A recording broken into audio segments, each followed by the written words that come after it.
Olá, queridos, a paz de Cristo, Deus abençoe vocês. Bom, hoje a gente vai falar de um assunto que para muitas pessoas é um assunto polêmico. Para mim, eu não acho um assunto polêmico, para mim é bem tranquilo. E alguém pode falar assim, pô, como é que você não acha que um assunto desse é polêmico se tem tanta gente falando uma coisa, falando outra? É bem simples. Leia a Bíblia.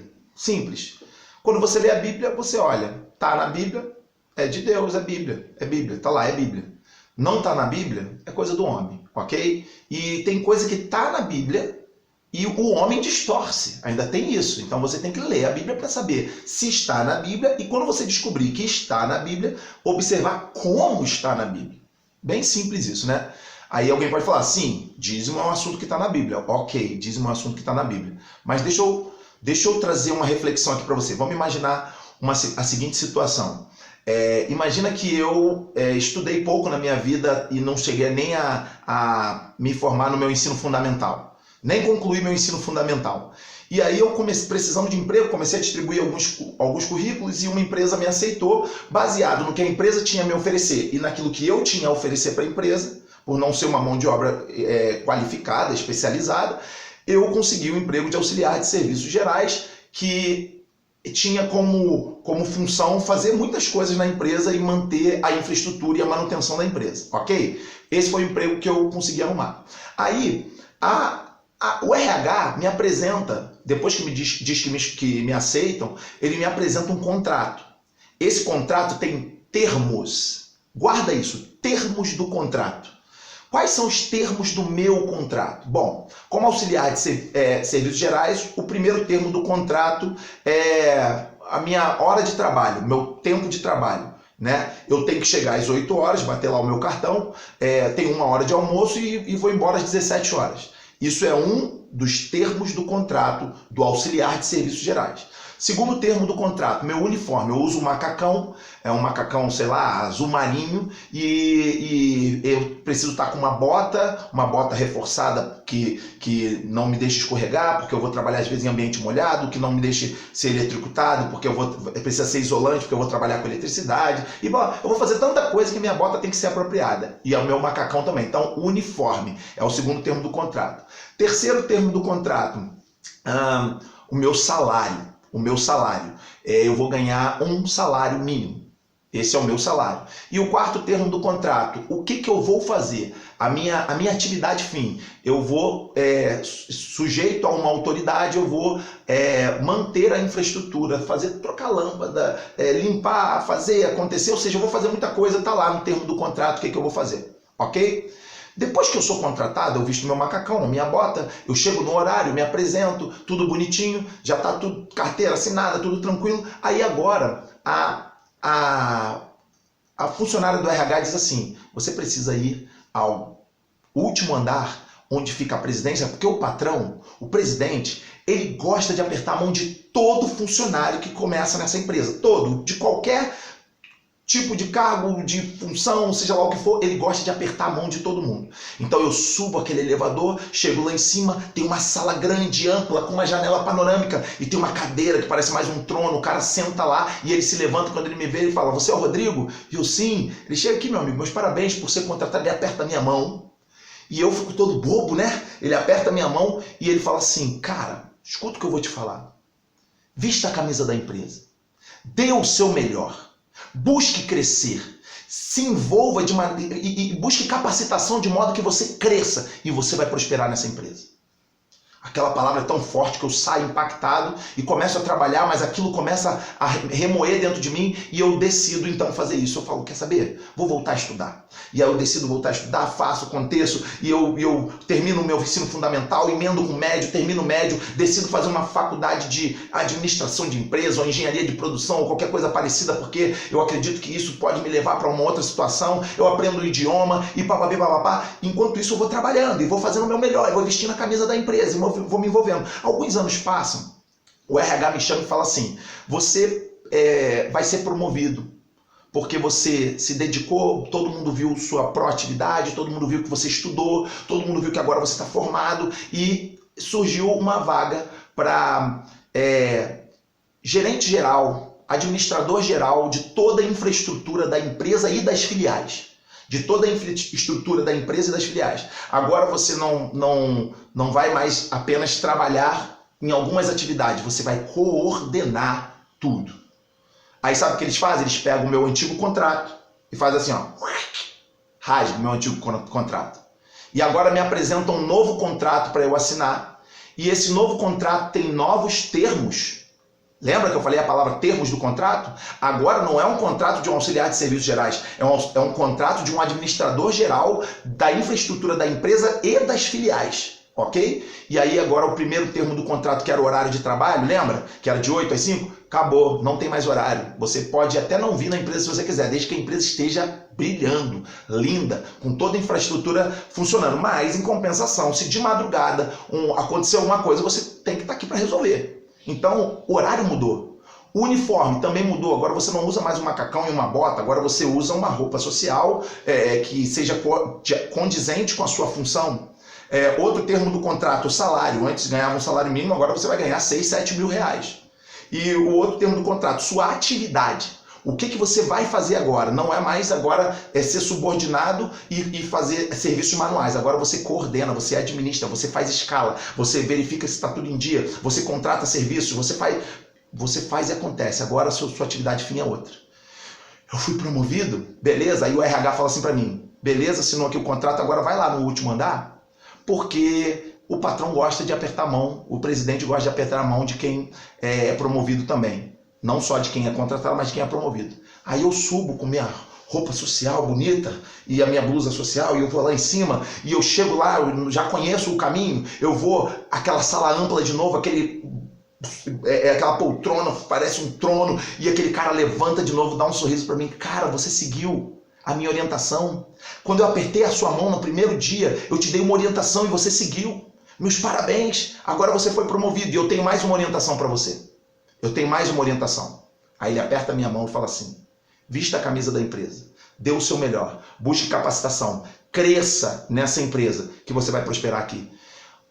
Você notou que os termos do contrato mudaram? Quando eu era auxiliar de serviços gerais, o termo do contrato era um, agora que eu sou administrador, chefe geral de toda, sei lá, agora os termos do contrato são outros. Mas você notou que quando eu cheguei como auxiliar de serviços gerais, o patrão deu uma palavra, e agora que eu fui promovido, a palavra do patrão é a mesma? Você percebeu isso? Assim é a antiga aliança e a nova aliança. Tem coisas que são termos da aliança, tem coisas que são termos de uma antiga aliança, tem coisas que são termos de uma nova aliança. E tem coisas que são a vontade do patrão, a vontade de Deus.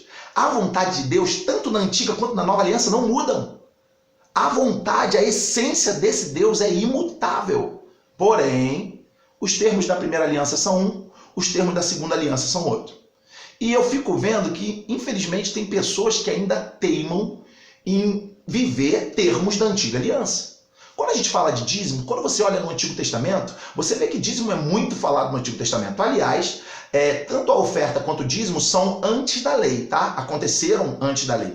Caim e Abel já eram ofertantes, Abraão já era dizimista, e eles viveram antes da lei. Então, a lei depois incorporou essa questão do dízimo e da oferta. Ok, show de bola. No Antigo Testamento isso era muito importante, era frisado, era muito bem colocado.